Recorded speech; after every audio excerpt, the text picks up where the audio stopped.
C'est l'instant qui change tout pour Yannick Jadot. Celui de la percée surprise d'Europe Écologie Les Verts aux élections européennes.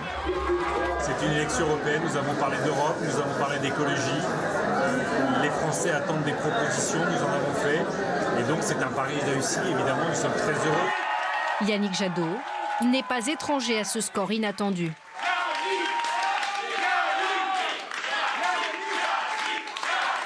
On fait 3 millions de voix, ce qui n'a jamais été le cas, même quand Daniel Cohn-Bendit était à la tête de la liste européenne. Donc oui, c'est une excellente tête de liste. Il a réussi à imposer une idée avec le parti derrière. Sa personnalité a émergé.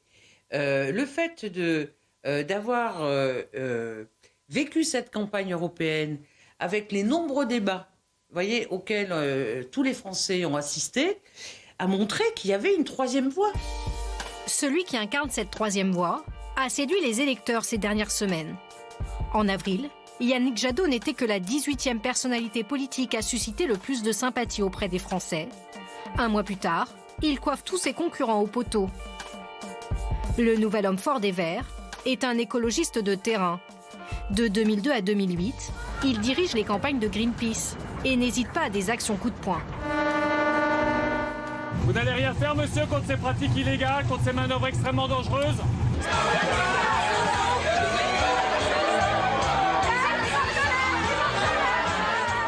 Lorsqu'il décide de quitter l'association en 2008, ses collègues lui déclarent leur flamme en chanson.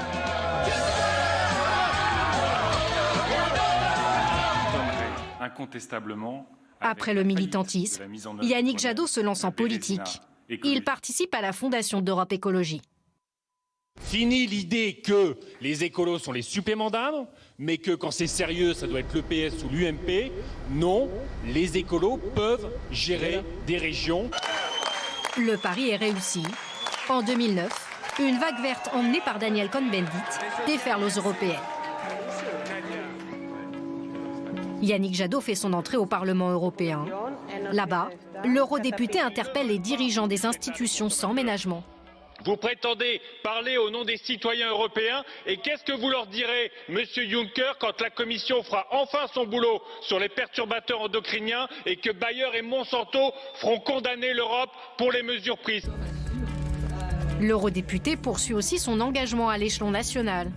En 2017, il tient enfin le premier rôle dans son parti, en remportant les primaires d'Europe Écologie Les Verts, avant finalement de se retirer derrière la candidature de Benoît Hamon. Est venu le moment de commencer la campagne citoyenne. Je la ferai avec toi. C'est une immense joie pour moi que de la faire à tes côtés. Nous sommes désormais plus forts. Ensemble, faisons battre le cœur de la France. Paris cette fois perdant. Alors depuis, lors des élections, Yannick Jadot et son parti la jouent solo et prévoit de poursuivre sur cette voie au municipal. Notre objectif, c'est de conquérir le pouvoir pour l'exercer. Et on va le faire sur un projet. C'est pas dans du rafistolage d'appareils politiques. Je crois que ça, les Français n'en veulent plus. Et on a résisté à ça pendant 10 mois de la campagne. C'est pas pour démarrer aujourd'hui. Un objectif ambitieux pour celui qui espère surfer sur sa nouvelle popularité, afin que l'hémicycle européen ne soit plus exclusivement le terrain de jeu des écologistes.